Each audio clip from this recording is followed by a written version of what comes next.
मध्य प्रदेश में मतदान तो हो गया मशीन के अंदर, उम्मीदवारों का 5 साल का भविष्य 3 दिसंबर तक कैद भी हो गया। क्या बीजेपी के शिवराज मामा की लाडली बहना योजना काम आएगी या कमलनाथ की बच्चों के लिए स्कॉलर्स और बंद कर दी गई पेंशन फिर से लागू होना, ये 3 तारीख को पता चलेगा। बुद्धिजीवियों ने शिवराज सरकार द्वारा कर्ज लेकर लाडली बहना योजना को नकारा है। लोगों का मानना है कि सरकार जाति धर्म से दूर भाईचारा अमन चैन कायम रखते हुए पुख्ता रचनात्मक कार्य योजना में काम करे। चुनाव से पहले प्रत्याशियों ने अपनी पार्टियों की घोषणाओं में बहुत सी बात कही।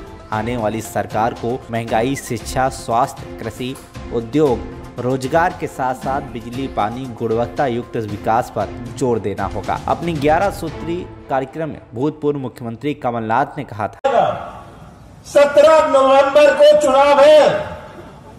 ये किसी केवल उम्मीदवार का चुनाव नहीं है, ये केवल किसी पार्टी का चुनाव नहीं है, ये मध्य प्रदेश और मंडला के भविष्य का चुनाव है। और ये भविष्य सुरक्षित रखना, प्रदेश का भविष्य सुरक्षित रखना, मंडला का भविष्य, डिंडोरी का भविष्य सुरक्षित रखना आपके हाथ में है। याद रखिएगा, जो आप बटन 17 तारीख को दबाएंगे, आप किसी उम्मीदवार का केवल नहीं दबाएंगे, वो बटन जो आप दबाएंगे वो हमारे नौजवान, हमारे आगे आने वाली पीढ़ियों का भविष्य दबाएंगे। ये बात आपको समझनी है। बहुत सारे गुमराह करने आए हैं। 18 साल शिवराज सिंह जी ने राज किया, मैं भी था मुख्यमंत्री 15 महीनों के लिए। 15 महीनों के लिए, जिसमें से 2.5 महीने तो लोकसभा चुनाव और आचार संहिता में दे, 11.5 महीने में कांग्रेस की सरकार ने अपनी नीति और नीयत का परिचय किया। एक शुरुआत करी हमने, जब कहा हम किसानों का कर्जा माफ करेंगे। हमने 27 लाख किसानों का कर्जा पूरे प्रदेश में पहले किश्त में माफ किया और मंडला में 23,000 किसानों का कर्जा माफ किया। हुआ, ये पहले किश्त में था। कौन सी गलती करी मैंने कहा हम बिजली देंगे 100 यूनिट 100 रुपए में, मैंने बिजली दी। कौन सी गलती करी, कौन सा गुनाह किया मैंने पेंशन बढ़ाई, मैंने विवाह के लिए पैसा दिया। कौन सा गलत काम मैंने किया? मैंने 1000 गौशाले बनाए। कौन सा पाप मैंने किया? ये तस्वीर आप सबके सामने है और शिवराज सिंह जी की सरकार की तस्वीर भी आपके सामने है। आज इतनी 13 सालों से चल रही है ये मंडला जबलपुर की सड़क, आज भी ये अधूरी है। यहां कोई रेल, सही रेल या सड़क की सुविधा नहीं है। मंडला की जो सड़क जबलपुर को जोड़ती है, कितनी महत्वपूर्ण है हमारे मंडला के लिए। आज हम नर्मदा के किनारे हैं, पर पेयजल की समस्या है। कितनी शर्म की बात है। चुनाव से पहले कांग्रेस ने नारी सम्मान योजना में 1500 रुपए प्रतिमाह और 500 रुपए में गैस की घोषणा तो की। वहीं आनन फानन में मध्य प्रदेश की मौजूदा सरकार के मुख्यमंत्री शिवराज सिंह ने बिना सोचे समझे चुनाव से पहले उसे तत्काल लागू भी कर दिया। बहनों के लिए लाडली बहना योजना लेकर आए। मैं तुम्हारी जिंदगी बदलने आया हूँ, मैं कोई कसर नहीं छोड़ूंगा। बोलो, संपत्ति हुई को जिताएंगे, कमल के फूल की बटन दबाएंगे, मोदी जी को आशीर्वाद देंगे, मामा को भी आशीर्वाद देंगे। तो दे दो ना दोनों हाथ ऊंचे करके और मेरे साथ दोनों हाथ ऊपर उठा के, दोनों मुट्ठी बांध के भारत माता की जय बोल के जिताने का संकल्प लो। बोलिए भारत माता की, भारत माता की। वहीं चुनाव से पहले बिछिया विधानसभा क्षेत्र से कांग्रेस कमेटी ब्लॉक अध्यक्ष पढ़े लिखे बुद्धिजीवी मयंक जोत ने बीजेपी की कई गलत नीति और कांग्रेस की अनेकों अच्छी बातें बताते हुए पहले ही मध्य प्रदेश में कांग्रेस की 200 से ऊपर सीटों की घोषणा की, लेकिन चुनाव आते आते वह अपना दल बदल कर बीजेपी में शामिल हो गए। इसका कारण सर देखा जाए तो कांग्रेस की सक्रियता, यूथ में उनके प्रति समर्पण और यूथ को जोड़ने का जो तरीका है कांग्रेस का, वो बहुत अच्छा लगता है। और दूसरी बात देखा जाए तो भाजपा की जो नीति है, इस समय इसके लिए जन आक्रोश यात्रा कांग्रेस ने आयोजित की थी वो कुल मिला के महंगाई, बेरोजगारी और खासतौर पे जो भर्ती परीक्षाएं मध्य प्रदेश में घोटाला हो रहा है उसके खिलाफ एक प्रकार जन आक्रोश है, इसलिए कांग्रेस के प्रति हमको सक्रियता दिखाई देती है। और क्या कारण हो सकते हैं जो बीजेपी आज लोगों की नजरों में नीचे गिर रही है? सर, महंगाई के आंकड़े आप देखिए, अभी इस समय 45 वर्षों से सबसे ज्यादा बेरोजगारी महंगाई भारत में दिखाई दी है। भारत सरकार खुद का आंकड़ा है, सीएजी की रिपोर्ट आई है। उसके साथ ही भर्ती परीक्षाओं के घोटाले हैं, यूथ के प्रति जो उनकी सक्रियता दिखाई नहीं देती, आदिवासियों के प्रति उनका कोई ऐसा समर्पण नहीं दिखाई देता, कोई योजनाएं ऐसी नहीं लेके आए जिसके लास्ट व्यक्ति, जिसको अंत्योदय बोलते हैं, वो जो अंत्योदय योजना लेके आते हैं, आखिरी व्यक्ति को उठाने की बात करते हैं, लेकिन आखिरी व्यक्ति तक कहाँ वो योजनाएं पहुंच पा रही हैं। क्या इस बार पूरी उम्मीद लग रही है कि मध्य प्रदेश में कांग्रेस की सरकार बनेगी? इस बार भारत में भी? सर, इस बार मुझे पूर्ण विश्वास है कि मध्य प्रदेश में कांग्रेस सरकार बनेगी।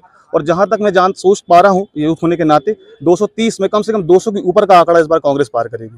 और भारत सरकार की बात करिए, भारत में चुनाव की बात करें, जो आने वाले 2024 में चुनाव होने वाले हैं लोकसभा के, उसमें हमारे माननीय नेता श्री राहुल गांधी जी इस बार विजयी होंगे और प्रधानमंत्री बनेंगे। बिछिया विधानसभा क्षेत्र के कांग्रेसी विधायक नारायण पट्टा ने बीजेपी की भ्रष्ट सरकार की पोल खोलते हुए कहा कि महंगाई, बेरोजगारी, भर्ती घोटाले से भयभीत जनता अब तंग आ गई है, इसलिए उन्होंने बदलाव का मन बना लिया है और इस बार मध्य प्रदेश में कांग्रेस की सरकार बनेगी। मतदाता, हमारे कार्यकर्ता और जनमानस पूरी तरह से संतुष्ट हुए और समर्थन किए और आज के इस जनसमूह से तय हो चुका है कि ये 18 साल से मध्य प्रदेश में भारतीय जनता पार्टी की सरकार का जाना तय हो गया है।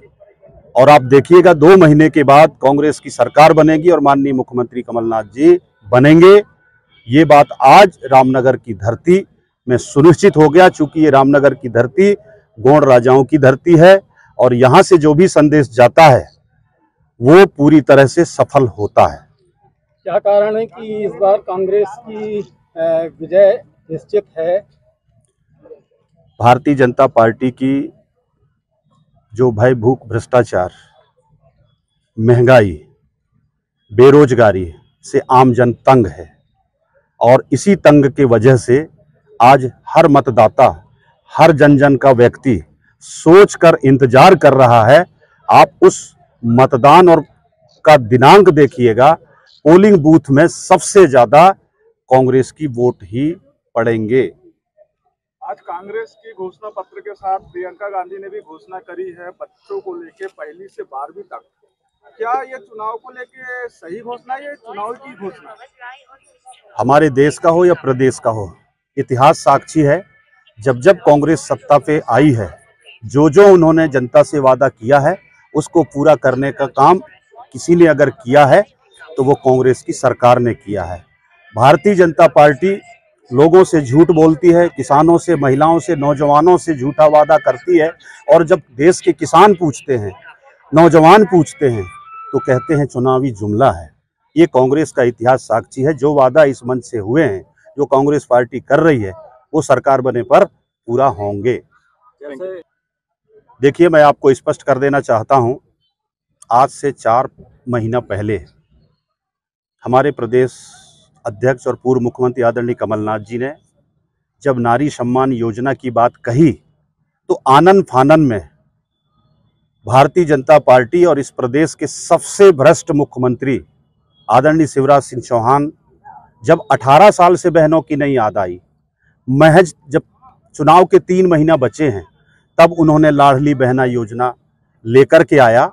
और आज जिस तरह से हमारी बहनें KYC कराने में, आधार सेंटरों में जाकर के लिंक कराने में जो परेशानी हुई, उससे आधे से ज़्यादा बहनों को आज भी लाडली बहना योजना का लाभ नहीं मिल पा रहा है, जिसके कारण आज भी भटक रहे हैं।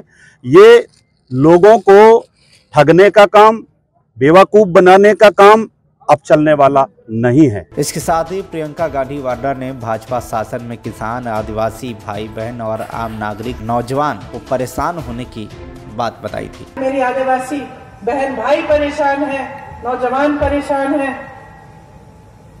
तो आप सोच समझ के अपना वोट डालिए। फिलहाल ये तो 3 दिसंबर को ही पता चलेगा कि आखिर किसके दावों में कितनी सच्चाई है, जनता ने किस पर विश्वास जताया है। मध्य प्रदेश के मंडला से असगर जैदी की रिपोर्ट, TV1 इंडिया न्यूज।